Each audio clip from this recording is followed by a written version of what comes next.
Hello दोस्तों, स्वागत है आपका आज की वीडियो में। आज हम आप लोगों को कराने जा रहे हैं Bihar secondary examination board sent up और एनुअल एग्जामिनेशन 2022 के मद्देनजर रखते हुए हमने जो कल आप लोगों को टॉप 50 क्वेश्चन कराया था, जिसमें कि टॉप 100 क्वेश्चन लेके आए थे हिस्ट्री का, उसका टॉप 50 करा दिया था। उसका आज हम टॉप 50 कराने वाले हैं, ठीक है। तो ये बाबू जो हिस्ट्री का जो पेपर लेके आए हैं हम, ये अपना एक मॉडल से तैयार किए जो कि न्यू पैटर्न पर आधारित है। न्यू पैटर्न का कहने का अगर बात करते हैं तो इसमें 100 क्वेश्चन है, जिसमें से आप लोगों को 50 उत्तर देना रहता है, जो कि एग्जाम के व्यू में ऐसा होता है। लेकिन यहाँ पे आप लोग को 100 में 100 उत्तर करना है, ठीक है। और बहुत ही अच्छा क्वेश्चन है बाबू, पूरा इंपॉर्टेंट व्यू से है, मतलब कि पूरा एकदम वीवीआई क्वेश्चन है, वेरी वेरी इंपॉर्टेंट क्वेश्चन है। तो आप लोग को क्या करना है कि सेशन के अंत तक बने रहना है और आप लोग को सारे क्वेश्चनों का उत्तर देना है कमेंट बॉक्स में, ठीक है। सबसे पहला काम कि आप लोग अपने दोस्तों के पास इस वीडियो को शेयर कीजिए, जितना ज़्यादा से ज़्यादा हो सके, जितने दोस्त हैं, जितने ग्रुप हैं, शेयर कीजिए, वीडियो को लाइक कीजिए। और जो नए बंदे जुड़े हैं, जो स्टूडेंट नए हैं, वो चैनल को सब्सक्राइब भी कीजिए। इससे क्या होगा कि मेरे द्वारा पढ़ाया गया जो भी वीडियो आएगा, जो कि आप लोगों के चैनल पर सीधा नोटिफिकेशन के तौर पे चला जाएगा, ठीक है। तो आते हैं हम कुछ इंपॉर्टेंट चर्चा कर लेते हैं, इंपॉर्टेंट बात कुछ कर लेते हैं, ठीक है। बाबू देखिए, आप लोगों को सब्जेक्टिव की जो तैयारी करने की जब बात चल रही थी, हमने कहा था कि अक्टूबर से शुरू करने वाले हैं। तो बाबू अब बहुत दिन नज़दीक आ गया है, जो कि हम अक्टूबर से सब्जेक्टिव आप लोगों को तैयारी कराने जा रहे हैं, ठीक ना। तो यहाँ पे बाबू हम लोगों ने पैड कोर्स रखा हुआ है, ठीक ना। पैड कोर्स रखा हुआ है जो कि सब्जेक्टिव के लिए है, ठीक ना। ये इसमें आपको ऑब्जेक्टिव सब्जेक्टिव का सब कुछ पीडीएफ आप लोग को दिया जाएगा, ठीक ना। तो जिन बच्चों को और जिन दोस्तों को, जिन स्टूडेंटों को ये लेना है, चाहे वो हिंदी माध्यम से हो, चाहे वो इंग्लिश माध्यम से हो, तो व्हाट्सअप कर सकते हैं इस नंबर पे और इस नंबर पे, ठीक ना। सारे विषयों की तैयारी आप लोगों को पीडीएफ बिल्कुल फ्री में दी जाएगी, ठीक ना। बस आपका एडमिशन फीस है मात्र 499 रुपये, ठीक ना। कितने हैं? मात्र 499 रुपये। और आपकी तैयारी आपके एग्ज़ाम के पहले तक के कराई जाएगी, टोटल आपके एग्ज़ाम के समय तक के कराई जाएगी। अक्टूबर मंथ में शुरू कर देना है उसको, अक्टूबर मंथ से शुरू करके आपके एनुअल एग्जाम के समय तक ये तैयारी कराई जाएगी, जिसमें आपके सारे विषय की तैयारी कराई जाएगी और सब्जेक्टिव और ऑब्जेक्टिव पूरा विधिवत तरीके से कराई जाएगी, ठीक है। तो जितने भी बच्चे लेना चाहते हैं वो नंबर को स्क्रीनशॉट कर ले, एक बार दिखा देते हैं। नंबर बहुत साफ दिख रहा है, ठीक है। स्क्रीनशॉट कर लीजिए या फिर नंबर नोट कर लीजिए और फिर आप इस पर एसएमएस कीजिए, व्हाट्सएप एसएमएस कीजिएगा, ठीक ना। व्हाट्सएप एसएमएस करके अपना नाम और अपनी सब्जेक्ट लिख के अब फिर हमें टैग कीजिए, ठीक है। तो बहुत ही बढ़िया, आप लोग अगर अच्छा करना चाहते हैं, ठीक ना, सब्जेक्टिव आप लोगों को सब कुछ आप लोगों को पीडीएफ यहाँ पे मिल जाएगा, ठीक ना। 499 कोई बहुत बड़ी रुपए नहीं है बाबू, ठीक ना। ये आप लोग को देख के ही रखा गया है, तो कि ताकि सारे गांव के लड़के इसको सर्वाइव से देख सके, ठीक है। तो चलिए चलिए अब आगे चलते हैं, क्वेश्चन पे चलते हैं, ठीक ना। कल हमने करा दिया था आप लोगों को 50 टॉप 50 क्वेश्चन, आज हम आप लोग कराने जाना है टॉप 51 से 100 तक का क्वेश्चन, ठीक ना। तो ऐसे ही लाइव सेशन में बने रहिए, दोस्तों को शेयर कीजिए और वीडियो को लाइक कीजिए, ठीक है। शुरुआत करते हैं बाबू पहला क्वेश्चन से। ये रहा आपका पहला क्वेश्चन बाबू। पहला 51 नंबर क्वेश्चन है कि कौन विदेशी यात्री पेशे से चिकित्सक था, ठीक ना। कौन जो है कि यात्री, जो विदेशी यात्री जो आया था, वो पेशे से एक चिकित्सक भी था। तो वो आपका था वो बर्नियर। कौन था? बर्नियर। ये कौन सा था? ये एक पेशे से चिकित्सक भी था। चिकित्सक का मतलब क्या होता है? चिकित्सक का मतलब होता है डॉक्टर, ठीक ना। वो एक वैद्य भी था, जिसको हम पहले के ज़माने में वैद्य भी बोला जा सकता है, ठीक ना। तो 51 का क्या हो जाएगा? 51 का हो जाएगा बी विल बी आंसर। क्या होगा? बी विल बी आंसर, ठीक ना। तो जितने बच्चों का बी आंसर आ रहा है वो लोग बहुत अच्छे हैं, बहुत सही है उनका आंसर, ठीक ना। आप लोग ऐसे ही कमेंट बॉक्स में जवाब देते रहिए, ठीक है। चलिए आते हैं 52 नंबर क्वेश्चन पे, जान देते हैं 52 नंबर क्वेश्चन पे कि अल बरूनी किसके साथ भारत आया था। ये तो क्वेश्चन सबको देना चाहिए, ठीक ना, कि अल बरूनी किसके साथ भारत आया था। 52 देखिएगा तो 52 का हो जाएगा कि अल बरूनी मोहम्मद गजनी के साथ भारत आया था। किसके साथ? महमूद गजनी के साथ भारत आया हुआ था। किसके साथ? Mahmud Ghazni. Option A will be answer, ठीक है। चलिए अगले क्वेश्चन पे ध्यान देते हैं। 53 नंबर क्वेश्चन कि मध्ययुगीन यात्रियों का सरताज किसे कहा जाता है। मध्ययुगीन मतलब कि मध्यकाल में आए हुए यात्रियों का सरताज किसे कहा जाता है? किसे कहा जाता है सरताज या सिरताज किसे कहा जाता है? तो वो है मार्को पोलो। कौन है? मार्को पोलो, ठीक ना। मार्को पोलो थे जिनको हम लोग सिरताज कहते हैं, यात्रियों का सिरताज कहते हैं। तो option B will be answer. ये आपके बुक में भी है, आप लोग को बुक में मिल जाएगा, ठीक ना। जब ये विदेशी यात्रियों का विवरण पढ़िएगा चैप्टर तो मिल जाएगा आपको, ठीक है। चलिए 54 नंबर क्वेश्चन देखते हैं कि तहकीक ए हिंद किसका यात्रा वृत्तांत है, ठीक ना। देखिए बाबू, जितने भी यात्री आपके देश में आए ना, जितने भी मतलब कि विदेशी यात्री आपके देश में भ्रमण करने के लिए आए, तो उन्होंने कुछ ना कुछ आपके देश के बारे में लिखा, देश की राजनीति के बारे में, आर्थिक के बारे में कुछ ना कुछ एक डायरी में नोट्स किया, एक पेज में नोट्स किया और उसको अपने वृत्तांत मतलब कि अपनी किताब का एक एक नाम दे दिया, ठीक ना। तो वही 54 नंबर क्वेश्चन है कि तहकीक ए हिंद किसकी यात्रा के वृत्तांत है, ठीक ना। तो ये है बाबू अलबरूनी का, किसका है, अलबरूनी का। Option A will be answer, option A will be answer, ठीक ना। बहुत बढ़िया, ठीक है, बहुत बढ़िया। 55 नंबर क्वेश्चन पे ध्यान देते हैं कि अलबरूनी किसके साथ भारत आया हुआ था, ठीक ना। अलबरूनी किसके साथ भारत आया हुआ था, तो आपको बता दूं बाबू कि अलबरूनी महमूद गजनी के साथ भारत आया था। किसके साथ, महमूद गजनी के साथ भारत आया हुआ था। Option C will be answer, जो कि ऊपर में हमने बताया भी है, ठीक है। चलिए बिना समय गवाए हम 56 नंबर क्वेश्चन पे आते हैं, ठीक है, कि मुंडा विद्रोह के नेता कौन थे, ठीक ना। मुंडा विद्रोह के नेता कौन थे, ठीक ना। मुंडा विद्रोह, ठीक ना बाबू, जो जो जनजाति में जो एक विद्रोह हुआ था, मुंडा विद्रोह, तो इसके नेता कौन थे। तो 56 का आपका आंसर हो जाएगा बी विल बी आंसर। क्या हो जाएगा, B will B, Birsa Munda थे। कौन थे, बिरसा मुंडा, ठीक ना। मुंडा विद्रोह के नेता कौन थे, बिरसा मुंडा। चलिए आगे क्वेश्चन पे ध्यान देते हैं, 57 नंबर क्वेश्चन। 57 नंबर क्वेश्चन की महालबाड़ी बंदोबस्त किसने लागू किया, ठीक ना। महालबाड़ी बंदोबस्त किसने लागू किया था, तो अब आप लोग को बता दें कि महालबाड़ी बंदोबस्त मार्टिन वर्ड ने लागू किया था। कौन, मार्टिन वर्ड ने लागू किया था। इसका डी ऑप्शन नहीं, मिस्टेक हो गया है लिखने में। क्यों, किसने किया था, मार्टिन बर्ड ने लिखा था, सॉरी, बंदोबस्त लागू किया था, किसने, मार्टिन बर्ड ने जो है कि ये इस बंदोबस्त को लागू किया था। चलिए आगे चलते हैं, 48 नंबर क्वेश्चन, 58 नंबर देखते हैं कि संताल विद्रोह का नेता कौन था, ठीक है। संताल विद्रोह का नेता कौन था, तो बाबू संताल विद्रोह का जो नेता था वो था हमारा सिंधु और कान्हू थे। कौन थे, सिंधु और कान्हू थे। आप लोग को पिछले भी हमने कई PDF में, कई वीडियो में ये बता रखा है, ठीक है। कौन थे, सिंधु एवं कान्हू थे, ठीक है। चलिए 59 नंबर क्वेश्चन पे ध्यान देते हैं। 59 नंबर क्वेश्चन है बाबू कि 1857 के विद्रोह के बाद अंतिम मुगल बादशाह को बंदी कहाँ बनाकर कहाँ भेजा गया था। जब 1857 का जब विद्रोह हुआ था तो अंतिम मुगल बादशाह जो थे हमारे बहादुर शाह जफर, तो उनको बंदी बना के कहाँ भेजा गया था, तो उनको बंदी बना के रंगून में भेजा गया था, ठीक ना। अब ये रंगून कहाँ है बाबू, तो ये आपका म्यांमार आज जो कि है, आप देखते ना कि म्यांमार ये पहले भारत का हिस्सा हुआ था और हिस्सा हुआ करता था, और इसका नाम वर्मा था। तो वर्मा की राजधानी कहाँ थी, रंगून। तो ये हमारे रंगून में उनको भेजा गया था, ठीक है। चलिए 60 नंबर क्वेश्चन पे ध्यान देते हैं कि 1857 ईस्वी के विद्रोह का तत्कालीन कारण क्या था। देखिए बाबू, ये क्वेश्चन कई बार पूछता है और पूछा भी है, ठीक ना। तो आप लोग को यहाँ सटीक उत्तर देना है कि चर्बीदार वाले कारतूस, चर्बी वाले कारतूस। इसमें क्या था कि 1857 के विद्रोह का तत्कालीन कारण पूछता है कि एकदम जस्ट तत्कालीन कारण क्या था। तो तत्कालीन कारण यही हो जाएगा कि चर्बी वाले कारतूस, मतलब कि जैसे अफवाह फैल गई थी, अफवाह नहीं, ऐसा सच्चाई भी था, ठीक ना, कि सुअर और गाय की चर्बी से क्या क्या बनाया जा रहा है कि वेपन्स का जो गोली होता है उसको बनाया जा रहा है, उसको दांतों से खींच के जो कि चला रहा है। तो ये आपका चर्बी वाले कारतूस हो गए, ठीक ना। लेकिन ऐसे अगर सब्जेक्टिव में आपका क्वेश्चन आ जाए, सब्जेक्टिव में कि 1857 के विद्रोह का कारण क्या था, तो इसमें कई प्रकार के कारण आते हैं, ठीक ना। राजनीतिक कारण, आर्थिक कारण, समाज शोषण कारण, तो कई प्रकार के कारण आते हैं जो कि हम सब्जेक्टिव पढ़ाते समय पैड कोर्स में आपको हम बताएंगे, ठीक है। तो 60 का क्या हो जाएगा, 60 का बी विल बी आंसर हो जाएगा, ठीक है। क्या हो जाएगा, बी विल बी आंसर। चलिए 61 नंबर क्वेश्चन नहीं है, उसके लिए सॉरी। 62 नंबर क्वेश्चन पे ध्यान देते हैं कि उलगुलान विद्रोह का नेता था। उलगुलान विद्रोह का नेता कौन था। उलगुलान विद्रोह का नेता बताते हैं वो कि बिरसा मुंडा था। कौन था, बिरसा मुंडा। 62 का कह दो, ये उलगुलान विद्रोह और बाबू संथाल और आपका मुंडा विद्रोह ये दोनों सेम ही है, ठीक ना। सॉरी, मुंडा विद्रोह और उलगुलान विद्रोह दोनों सेम ही है, ठीक है। तो इनके नेता कौन थे, बिरसा मुंडा थे, ठीक ना। चलिए अगला क्वेश्चन पे ध्यान देते हैं, 63 नंबर कि रानी लक्ष्मीबाई का वास्तविक नाम क्या था, ठीक ना। रानी लक्ष्मीबाई का वास्तविक नाम क्या था, तो रानी लक्ष्मीबाई का वास्तविक नाम मणिकर्णिका था। क्या था, मणिकर्णिका, ठीक ना। इनका बचपन का नाम हम लोग मनु के नाम से भी जानते हैं, ठीक है। क्या नाम था, मणिकर्णिका था, ठीक है। चलिए 64 नंबर क्वेश्चन पे ध्यान देते हैं कि 1857 के विद्रोह के दौरान अंग्रेजों से बचने के लिए नेपाल में शरण किसने लिया था, ठीक ना। क्वेश्चन ध्यान से पढ़िएगा कि 1857 के विद्रोह के दौरान अंग्रेजों से बचने के लिए नेपाल में शरण किसने लिया था, तो वो थे बाबू नाना साहब और बेगम हजरत महल, ये दोनों व्यक्ति थे, ठीक ना। कौन थे, ये दोनों व्यक्ति थे। तो क्या हो जाएगा, option C will be answer, option C will be answer हो जाएगा, ठीक है। चलिए 65 नंबर क्वेश्चन पे ध्यान दीजिएगा कि भारत में रेलवे लाइन की शुरुआत कब की गई थी।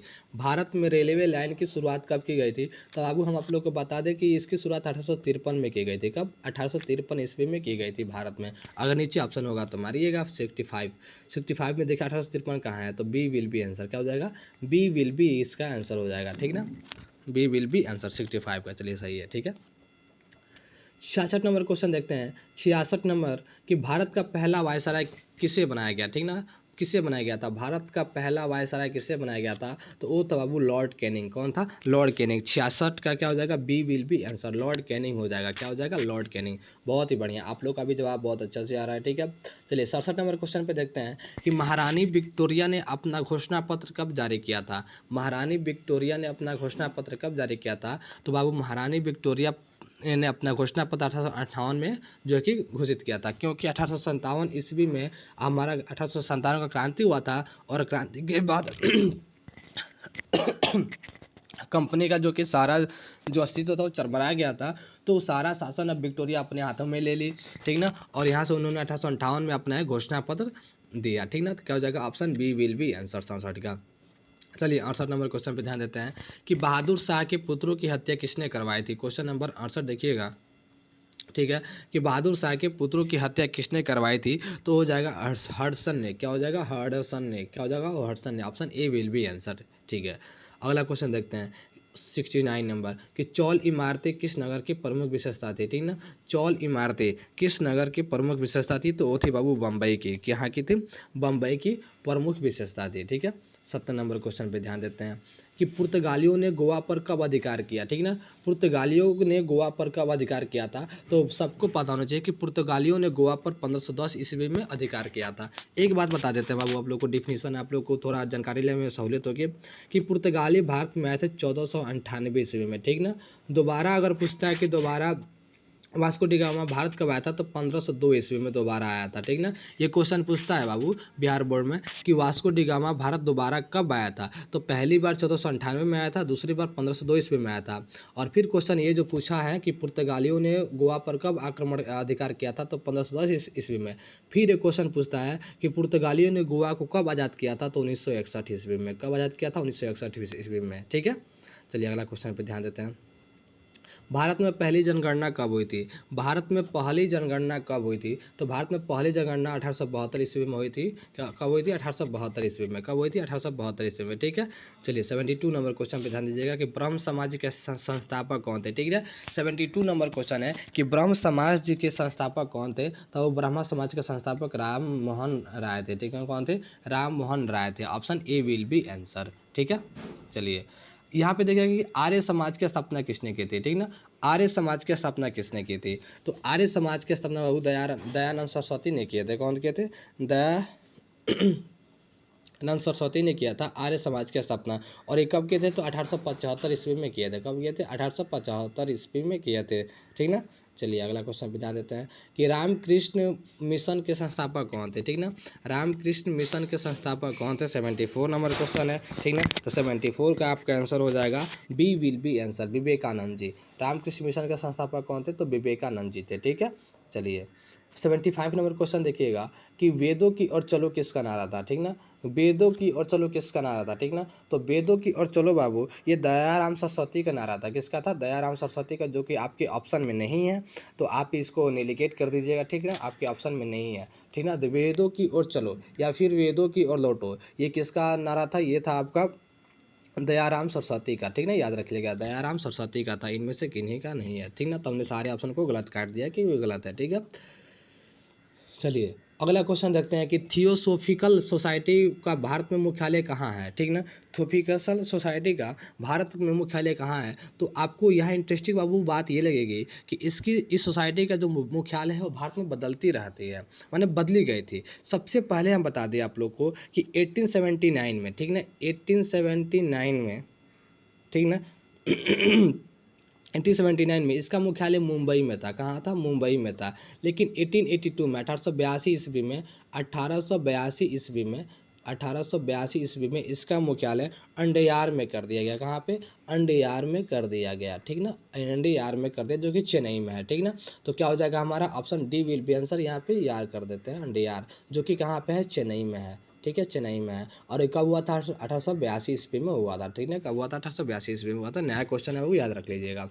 77 नंबर क्वेश्चन बिल्कुल नया क्वेश्चन है। ये क्वेश्चन इंपॉर्टेंट है बाबू, आप लोग को हम बता देते हैं कि किस कमीशन को भारत में शिक्षा का मैग्ना कार्टा कहा जाता है? किस कमीशन को भारत में शिक्षा का मैग्ना कार्टा कहा गया था?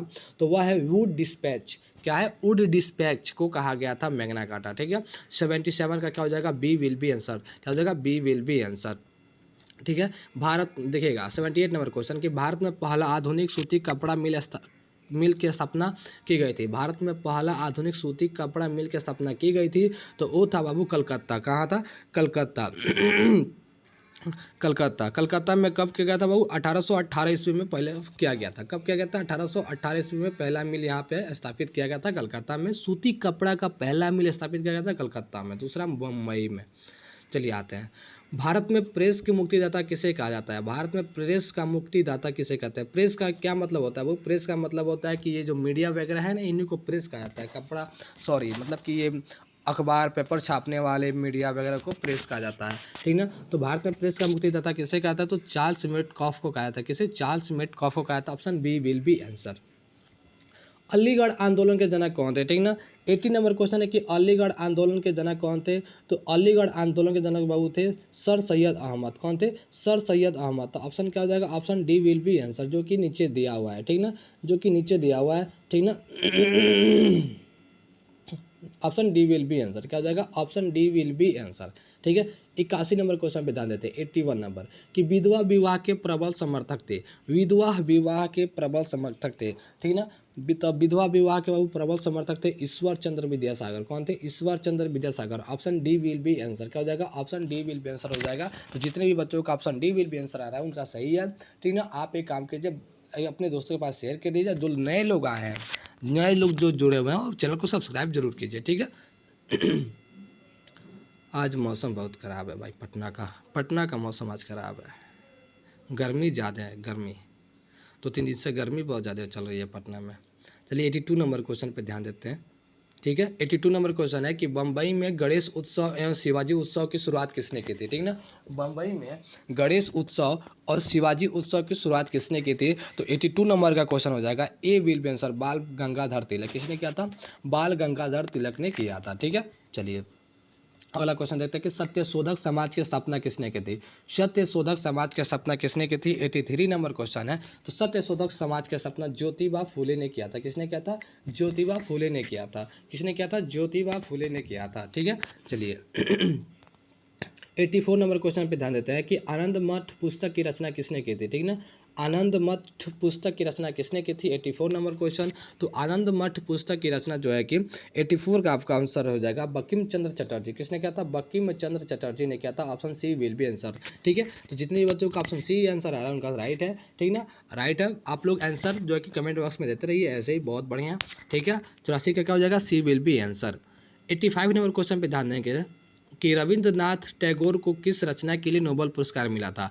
रविंद्रनाथ टैगोर को किस रचना के लिए जो कि नोबेल पुरस्कार मिला था? तो 85 का आपका हो जाएगा गीतांजलि के लिए। किसके लिए? गीतांजलि के। Option B will be answer, Gitanjali के लिए। आपके पास यहाँ 2 क्वेश्चन मिल गया बाबू। पहला क्वेश्चन कि गीतांजलि किसकी रचना है? तो गीतांजलि रविन्द्रनाथ टैगोर की रचना है। दूसरा कि रविन्द्रनाथ टैगोर को किस रचना के लिए नोबेल पुरस्कार मिला था? तो वो गीतांजलि के लिए मिला था, ठीक है। 86 नंबर क्वेश्चन देखिएगा कि निम्न में से कौन गरम दल के नेता थे? गरम दल के नेता थे बाबू 1905 के बाद जब आपका बंगाल विभाजन हुआ तो उस समय से आपका देश में 2 दल निकल के आ गए, एक नरम दल और एक गरम दल, ठीक ना। तो इसी पूछ रहा है कि 86 नंबर क्वेश्चन कि गरम दल के नेता कौन थे, ठीक ना। तो देखिए गरम दल के नेता इसमें से हमको लगता है कि सभी थे।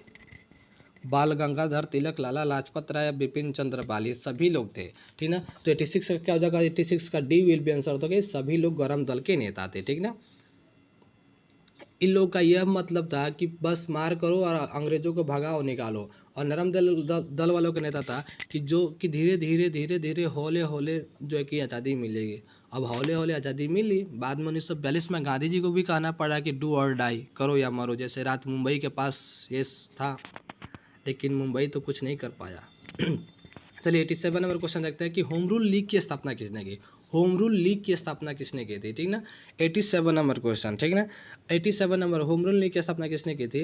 तो ये हो जाएगा आपका एनी बेसेंट हो जाएगा। क्या हो जाएगा? एनी बेसेंट, एनी बेसेंट हो जाएगा, ठीक ना। एक क्वेश्चन यहाँ पे आपको पूछेगा कि एनी बेसेंट भारत कब आए थे, ठीक है। एनी बेसेंट भारत कब आए थे? तो 1893 ईस्वी में भारत आए थे। कब आए थे? 1893 ईस्वी में। और इसी ईस्वी में महात्मा गांधी कहाँ गए थे? दक्षिण अफ्रीका। 1893 ईस्वी में महात्मा गांधी गए थे दक्षिण अफ्रीका, 1893 ईस्वी में एनी बेसेंट आई थी भारत, ठीक है। आपका 2 क्वेश्चन यहाँ पे क्लियर हो गया, ठीक है। 88 नंबर क्वेश्चन देखते हैं कि 1907 में कांग्रेस का विभाजन कहाँ हुआ था। 1907 ईस्वी में जो कांग्रेस का विभाजन हुआ था पहली बार, 88 नंबर क्वेश्चन है, तो ये कहाँ हुआ था, तो यह सूरत अधिवेशन में हुआ था। ये सूरत में हुआ था। कहाँ से हुआ था? सूरत में। ठीक है, चलिए। मुजफ्फरपुर बम कांड में फांसी किसे दी गई, ठीक ना। मुजफ्फरपुर बम कांड में फांसी किसे दी गई थी, तो वो थे आपके खुदीराम बोस। कौन थे? खुदीराम बोस को फांसी दी गई थी मुजफ्फरपुर बम कांड में। ठीक है, चलिए 90 नंबर क्वेश्चन पे ध्यान देते हैं। नंबर कि टिस्को की स्थापना कब की गई थी। टिस्को की स्थापना कब हुई थी? 90 नंबर क्वेश्चन है, तो इसका होगा आपका 1907 ईस्वी। Option D will be answer. क्या हो जाएगा? Option D will be answer. TISCO की स्थापना कब की गई थी? डी 1907 ईस्वी में। ठीक ना। अगला क्वेश्चन देखते हैं कि बिहार बंगाल से अलग राज्य कब बना। ठीक ना, 91 नंबर। ठीक ना, बिहार जो है कि बंगाल से अलग राज्य कब बना, तो ऑप्शन हो जाएगा ए विल बी आंसर 1912 ईस्वी में। 1912 ईस्वी में जो है कि बिहार जो है कि बंगाल से अलग राज्य बना, और वो 22 मार्च था। ठीक ना, तो हम क्या करते हैं, 22 मार्च को बिहार दिवस के रूप में मनाते हैं। ठीक है, अब वो एक बार हम फिर आप लोग को याद दिला देते हैं, रिकमेंड कर देते हैं, एक बार फिर हम आप लोग को याद दिला देते हैं कि आप लोग को सब्जेक्टिव के लिए हम लोगों ने पैड कोर्स का जो कि अनाउंसमेंट किया है। ठीक ना, तो सब्जेक्टिव और ऑब्जेक्टिव ये सारे पीडीएफ आप लोग को दे दिए जाएंगे। ठीक ना, और आप लोग को सब्जेक्टिव कोर्स जो है कि पैड कोर्स के द्वारा कराया जाएगा। ठीक ना, सारे सब्जेक्टिव आंसर क्वेश्चन आपको लाइन चैप्टर वाइज, ठीक ना, जितने भी आपके सब्जेक्ट हैं, history, geography, polity, economics, sociology, psychology, ठीक ना, तो ये सारे आपको चैप्टर वाइज पीडीएफ और चैप्टर वाइज आपको ऑब्जेक्टिव, ठीक ना, ये सारे आप लोगों को कराया जाएगा। ठीक है, तो आप लोग नंबर को अभी नोट कर लीजिए। ठीक ना, नंबर नोट कर लीजिए और या फिर स्क्रीनशॉट ले लीजिए। और फिर अगर जो बच्चे अगर इसको लेना चाहते हैं, ठीक ना, बहुत ही कम फी रखा गया है, 499 रुपये। तो जो बच्चे इसको लेना चाहते हैं वो लोग ज़रूर व्हाट्सअप कीजिएगा। ठीक है, क्योंकि इसी अक्टूबर मंथ में हम जो है कि 5-6 दिन के अंदर इसको शुरू करेंगे। ठीक है, 5-6 दिन के अंदर हम शुरू करने वाले हैं सब्जेक्टिव कोर्स। तो आप लोगों से निवेदन है कि जो लोग पढ़ना चाहते हैं सब्जेक्टिव, ठीक ना, वो लोग अपना कोर्स ले सकते हैं। ठीक है, आप लोगों को 500 रुपये में आप लोग को एग्जाम तक हम पढ़ाने की बात कर रहे हैं। ठीक है, तो बहुत बढ़िया। ठीक ना, अब फिर आते हैं क्वेश्चन पे आते हैं 92 नंबर क्वेश्चन रखते हैं कि भारतीय राष्ट्रीय कांग्रेस की स्थापना कब हुई थी। ठीक ना, भारतीय राष्ट्रीय कांग्रेस की स्थापना कब हुई थी। ठीक है, भारतीय राष्ट्रीय कांग्रेस की स्थापना कब हुई थी। 92 नंबर क्वेश्चन है कि भारतीय राष्ट्रीय कांग्रेस की स्थापना कब हुई थी। तो अब हम आप लोग को बता भी दिए हैं कई बार कि 1885 ईस्वी में हुआ था। कब हुआ था? 1885 ईस्वी में हुआ था। ठीक है, चलिए अगला क्वेश्चन पे ध्यान देते हैं कि शिकागो सर्वधर्म सम्मेलन कब हुआ था। शिकागो सर्वधर्म सम्मेलन कब हुआ था, तो वो हुआ था वो 1893 ईस्वी में। ठीक है, 1893 ईस्वी में ये हुआ था, जिसमें आपके स्वामी विवेकानंद जी गए थे अमेरिका और भाषण दिए थे। सती प्रथा का उन्मूलन कब हुआ था। सती प्रथा का उन्मूलन कब हुआ था। 94 नंबर क्वेश्चन है, तो इसका आंसर हो जाएगा बाबू 1829 ईस्वी। 1829 ईस्वी हुआ था। ठीक है, 29 में हुआ था, सती प्रथा का उन्मूलन हुआ था, मतलब कि यहाँ से प्रथाएं बंद होने लगी थी। ठीक ना, चलिए अगला क्वेश्चन पे ध्यान देते हैं। 95 नंबर क्वेश्चन कि भारत में राष्ट्रीय आय की गणना सर्वप्रथम किसने की थी। भारत में राष्ट्रीय आय की जो गणना हुआ था उस सर्वप्रथम किसने किया था, तो अब इसे हो जाएगा दादा भाई नौरोजी। किसने किया था? दादा भाई नौरोजी ने किया था। Option B will be answer. Bharat में राष्ट्रीय आय की गणना सर्वप्रथम किसने की थी, तो दादा भाई नौरोजी ने किया था। Option B will be answer. ठीक है, 96 नंबर क्वेश्चन पे ध्यान देते हैं कि हिंदू महासभा की स्थापना कब हुई थी। हिंदू महासभा की स्थापना कब हुई थी, तो 96 नंबर क्वेश्चन है कि हिंदू महासभा की स्थापना कब हुई थी, तो हुआ था बाबू 1915 ईस्वी में। क्या था? 1915 ईस्वी में हिंदू सभा की स्थापना हुआ था। ठीक है, चलिए ये 97 नंबर क्वेश्चन बहुत इंपॉर्टेंट है बाबू, क्योंकि ये पूछता है, हर बार पूछता है, वीवीआई क्वेश्चन है कि मुस्लिम लीग ने पाकिस्तान का प्रस्ताव कब पारित किया। मुस्लिम लीग ने पाकिस्तान का प्रस्ताव कब लागू किया था, कब पारित किया था, तो वो था 1940 ईस्वी में। क्या था? 1940 ईस्वी में लागू किया था। 1940 ईस्वी में जो कि पहली बार मांग उठाया था इसका। ठीक ना। 98 नंबर क्वेश्चन पे ध्यान देते हैं कि जवाहरलाल नेहरू भारत के प्रधानमंत्री कब बने। ठीक ना, जवाहरलाल नेहरू भारत के प्रधानमंत्री कब बने थे। 98 नंबर क्वेश्चन पे ध्यान दीजिएगा। ठीक है, ये क्वेश्चन है कि जवाहरलाल नेहरू भारत के प्रधानमंत्री कब बने थे, तो अब वो था answer option B will be answer. क्या हो जाएगा? ऑप्शन बी 1947 में बने थे। हालांकि ऐसे पहला आम चुनाव आपका हुआ था 1952 ईस्वी में। ठीक ना, ऐसे आपका पहला आम चुनाव हुआ था 1952 ईस्वी में और यहाँ से प्रधानमंत्री बने थे। लेकिन आपके देश में अंतरिम सरकार के अनुसार देश के आज़ाद के बाद पहले आपके प्रधानमंत्री कौन बने थे, कब बने थे? 1947 ईस्वी में बने थे। ठीक है, चलिए 99वां क्वेश्चन है कि डिस्कवरी ऑफ इंडिया पुस्तक के लेखक कौन है, ठीक ना। डिस्कवरी ऑफ इंडिया के पुस्तक के लेखक कौन थे, तो 99 का आपका हो जाएगा बी विल्सन जवाहरलाल नेहरू। कौन थे, Jawaharlal Nehru discovery of India के पुस्तक के लेखक है, ठीक है। तो 100 नंबर क्वेश्चन पे ध्यान दीजिएगा कि स्वतंत्रता के समय भारतीय राष्ट्रीय कांग्रेस के अध्यक्ष कौन थे, ठीक ना। स्वतंत्रता के समय भारतीय राष्ट्रीय कांग्रेस के अध्यक्ष कौन थे, स्वतंत्रता के समय भारतीय राष्ट्रीय कांग्रेस के अध्यक्ष कौन थे, तो वो थे अब्दुल कलाम। कौन थे, अब्दुल कलाम आज़ाद, ठीक ना, अब्दुल कलाम आज़ाद थे, ठीक ना। तो आई होप आप लोग को सारे क्वेश्चन समझ में आए होंगे और आप लोग सभी लोग ध्यान से 100 क्वेश्चन को कवर किए होंगे, ठीक ना। जो लोग इसके पीछे वाले वीडियो को नहीं देख पाए हैं, इसके पीछे वाले हिस्ट्री का पार्ट 1 लिखा हुआ है आप लोग को वीडियोज़ में, आप लोग जाके देख लीजिएगा। तो आप लोगों ने यहाँ पे 100 क्वेश्चन तैयार किया जो कि सेंटर फॉर एनुअल एग्जाम से बहुत ही इंपॉर्टेंट है। बाबू आप लोग से निवेदन है कि आप लोग जो के लिए जो पेड कोर्स अवेलेबल कराया गया है इस चैनल के माध्यम से, तो आप लोग उसको ज्वाइन जरूर कीजिए, ठीक ना। और अपने मतलब कि आने वाले एग्जाम के लिए ज़रूर तैयार रहिए, ठीक है, क्योंकि एग्जाम में सब्जेक्टिव क्वेश्चन पे भी थोड़ा ध्यान देना जरूरी होता है, जो कि आप लोग को यहाँ पे पेड कोर्स से मिलेगा, ठीक है। Thank you so much. तो आप लोग जल्दी से जल्दी बहुत सारे लड़के जुड़ जाए, ठीक ना। अक्टूबर माह से ही शुरुआत होने वाला है, जो कि 5-6 दिन के अंदर शुरुआत होगा। Thank you so much.